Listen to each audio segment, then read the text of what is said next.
What is up, everybody? Welcome back to 5 Minute Movie Reviews, a show where we review all your favorite movies in 5 minutes or less. Guys, this week we're going to be talking about a movie that, when I saw the trailer several months ago, it became one of my most anticipated movies of this COVID-filled year. And I'll be honest with you, I was a little let down by it. So we're going to be talking about Freaky today, the newest film by Christopher Landon. If you guys don't know who that is, he made the fantastic Happy Death Day movies that I'm a big fan of. And when I saw that he was returning to his horror comedy, take an existing idea from a movie and put a horror twist on it type of genre that he's creating for himself, I was super excited, like very, very excited. And it kept getting pushed back because COVID. And finally, when I was able to watch it, I was super excited, and it was pretty disappointing. Now, that's not to say this movie's bad. In fact, it's not bad at all. It's perfectly fine. But I set my expectations a little high because I know how good his movies can be and how fun they can be and how violent they can be at times, even though they're PG-13. So this movie kind of let me down in a lot of ways. Now, it did not let me down in the violence. This movie is insanely gory. I didn't expect that at all. If you watch the trailers, it definitely seems like it'd be a PG-13 movie, but nope.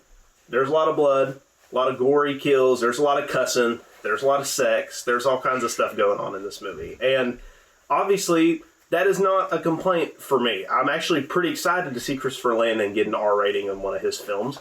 And the gore in this movie is very exciting. I am admittedly a gore hound. That's kind of like one of my favorite things in horror movies. Like, I'm a big slasher movie fan. So obviously this was going to be something that appealed to me. And the gore and the kills are very well done. They're all practical in nature and they're very convincing looking. So I got to credit them for that.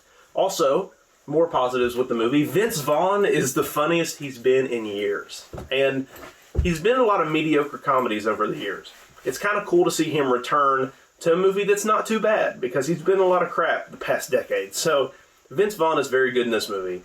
He's very believably, when the body swap happens between him and Catherine Newton's character, he's very much convincing as a teenage girl, which is kind of weird, but you definitely buy him as a middle-aged man who has the mind of a teenage girl in his head. So, very good job. He has very good chemistry with Catherine Newton's two high school-age friends. They have very good chemistry. You buy their friendship, you believe it. So everything with Vince Vaughn is really good. And that made me kind of upset when we cut back to Catherine Newton several times throughout the movie. Now, she's a good actress, and she does a good job. But she wasn't particularly funny. She kind of, when the body swap happens, and she is portraying the serial killer, right, in the body of a teenage girl, it's a little hard to get over how annoying she is. She's basically playing him as he's making a lot of menacing faces. And her main face throughout the movie is just an angry face, like with her head kind of tilted down, like an ominous face. And there's not any other layers to her performance. Now, I know that's a lot to ask for, layered performances in a movie like this, but actually it's not too much to ask for, because in Happy Death Day, Tree in that movie, played by the amazing Jessica Rothe, she's fantastic and underrated, but she's an amazing character, a lot of layers to her, a lot of emotional depth there, with Millie, misunderstood high school girl with a traumatic past who is now portraying this serial killer as cartoonishly evil. And I know that's probably the point. Christopher Landon probably told her to just act like cartoonishly evil. But it didn't really work for me. It was too over the top and I didn't buy it. Also, like I mentioned with Happy Death Day, in this movie, I didn't really care about the characters. And the script is not the best in this movie, meaning that there's a lot of exposition. A lot of cliched things where, like, someone will be talking about someone's past and then somebody cuts them off in a very obvious way.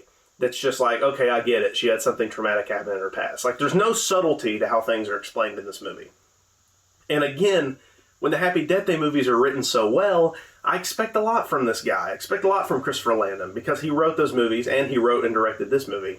And the writing just really let me down. Now, if you want to see a movie that's very bloody with an awesome comedic performance from Vince Vaughn, that's an entertaining way to kill an hour and 40 minutes, then by all means check this movie out. But for me, I was a little disappointed because with Happy Death Day and knowing what this guy can do and knowing how great of a writer he is and his comedic timing being so good, I just expect a lot more from this guy. And this movie let me down. But I'm not saying it's bad because it's not. It's serviceable. You'll have a good time. You might not love it, but you'll probably enjoy yourself. Gory kills, it's pretty entertaining. So I will be giving Freaky a 5.5 out of 10.